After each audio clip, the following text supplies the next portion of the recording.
Η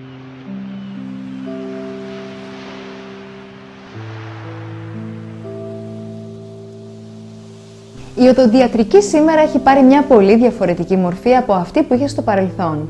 Ο οδοντίατρος δεν έχει πια σαν μοναδικό σκοπό να μας απαλλάξει από την οδονταλγία, αλλά μπορεί να προσφέρει έναν μεγάλο αριθμό υπηρεσιών που αφορούν τόσο στην πρόληψη όσο και στην αποκατάσταση λειτουργικών προβλημάτων του στόματος, αλλά και την αισθητική.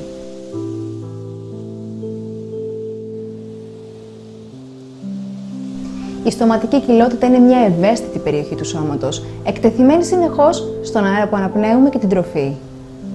Εχθρός των δοντιών είναι τα μικρόβια, με τις τοξίνες που παράγουν. Πάνω στα δόντια μας δημιουργείται ένα αόρατο, κολλώδες στρώμα ή μικροβιακή πλάκα. Τα μικρόβια της πλάκας διασπούν το άμυλο των τροφών και παράγουν οξέα, που διαλύουν την αδαμαντίνη του δοντιού, το σμάλτο, προκαλώντας στεριδόνα. Η πλάκα με τα άλατα του σάλιου σκληραίνει και γίνεται πέτρα, η λεγόμενη τρυγεία. Αν αυτή παραμείνει στο στόμα μας για μεγάλο διάστημα, δημιουργούνται σοβαρές παθήσεις όπως είναι η περιοδοντίτιδα, η οποία πολλές φορές δεν συνοδεύεται με πόνο ή άλλα εμφανή συμπτώματα, γεγονός που μπορεί να οδηγήσει ακόμα και στην απώλεια των δοντιών με την πάροδο του χρόνου.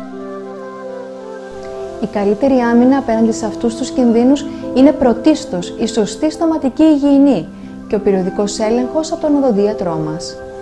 Πρώτο και σημαντικότερο βήμα είναι το σωστό βούρτσισμα.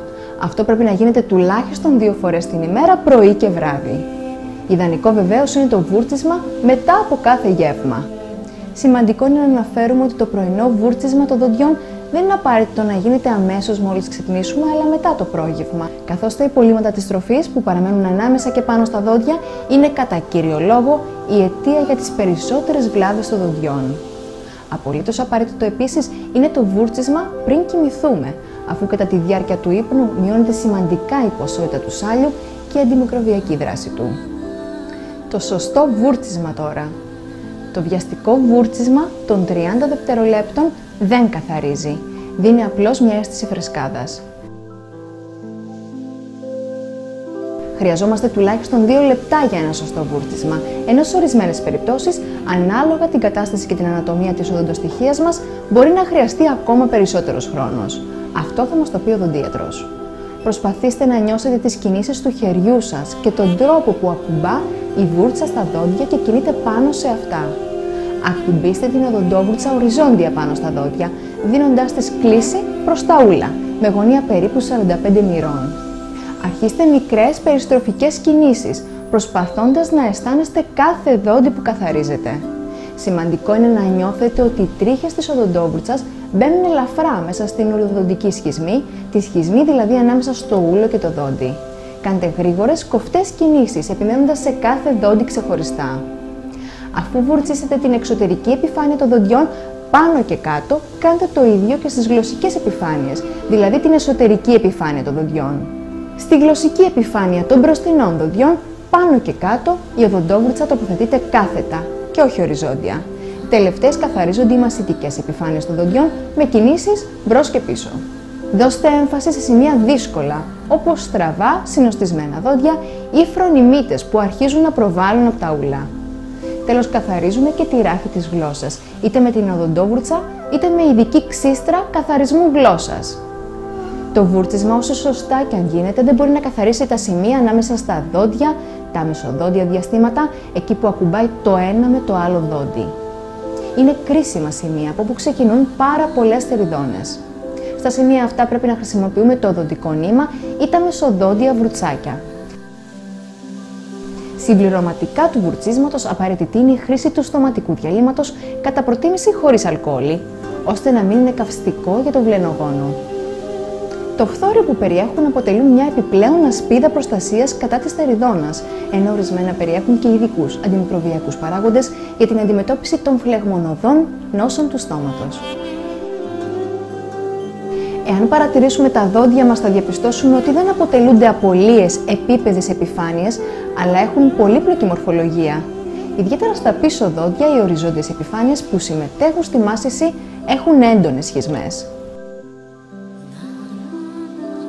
Οι επιστημονικές έρευνες έδειξαν ότι σε ορισμένες περιπτώσεις, ανάλογα με την ανατομία των δοντιών, ακόμη και το σχολαστικό βούρτσισμα δεν μπορεί να απομακρύνει τα μικρόβια που έχουν παγιδευτεί μέσα στις σχισμές των μασιτικών επιφανειών.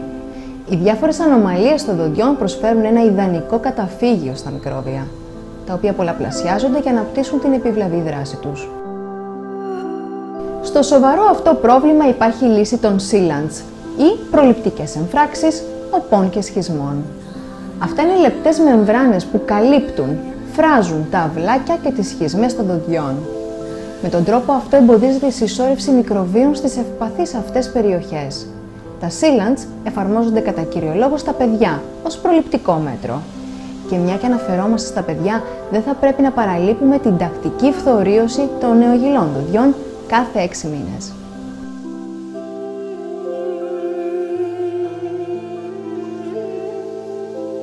Τέλος, σημαντικό ρόλο παίζουν οι διατροφικές συνήθειες. Γλυκά, αναψυκτικά με ζάχαρη ή ανθρακικό και κολλώδεις τροφές χωρίς ίνες καταστρέφουν εύκολα τα δόντια. Η τακτική επίσκεψη στον οδοντίατρο 1 με 2 φορές το χρόνο έχει ουσιαστική σημασία, όχι μόνο για την έγκαιρη διάγνωση και θεραπεία των νόσων του στόματος, αλλά και για τη σωστή πρόγνωση και διατήρηση του αποτελέσματος. Ο οδοντίατρος θα ελέγξει σχολαστικά την κατάσταση των δοντιών, των ούλων και γενικά όλης της στοματικής κοιλότητας.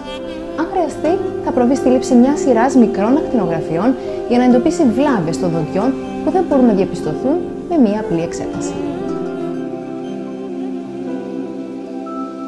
Με τις συχνές επισκέψεις μπορούμε να ανιχνεύσουμε την τεριδόνα όσο είναι σε αρχικό στάδιο πριν επεκταθεί. Είναι αναγκαίο να θεραπεύουμε μία αρχόμενη φλεγμονή στα ούλα πριν εξελιχθεί σε άλλες βαριές μορφές παθήσεων των ούλων ή και του οστού, όπως η χρόνια ουλίτιδα, η ελικονεκρωτική ουλίτιδα ή ακόμη και η περιοδοντίτιδα.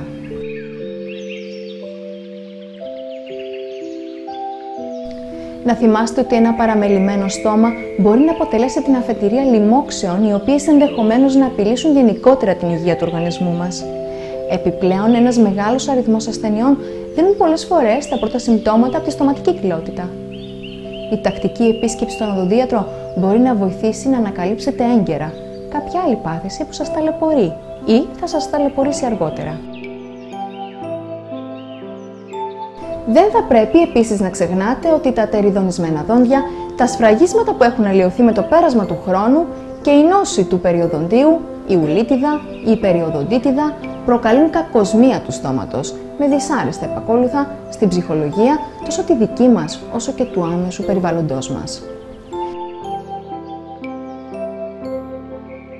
Επιπρόσθετα, η μάση της τροφής με δόντια λιγότερα από το φυσιολογικό αριθμό δεν γίνεται σωστά, με αποτέλεσμα όταν παρατείνεται και αμελείται η κατάσταση να δημιουργηθεί πρόβλημα στο στομάχι, το οποίο δυσκολεύεται να χωνέψει την τροφή.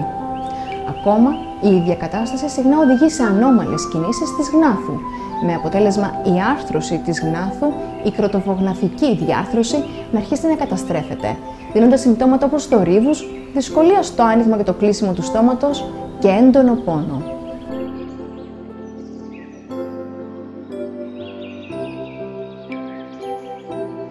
Όσο καλή και αν είναι η φροντίδα του στόματός μας, με τη μέθοδο στοματικής υγιεινής που ακολουθούμε, χρειάζεται και μια συντονισμένη επαφή με τον οδοντίατρο σε τακτά χρονικά διαστήματα για ένα γενικό έλεγχο, αλλά και οδοντιατρικό καθαρισμό.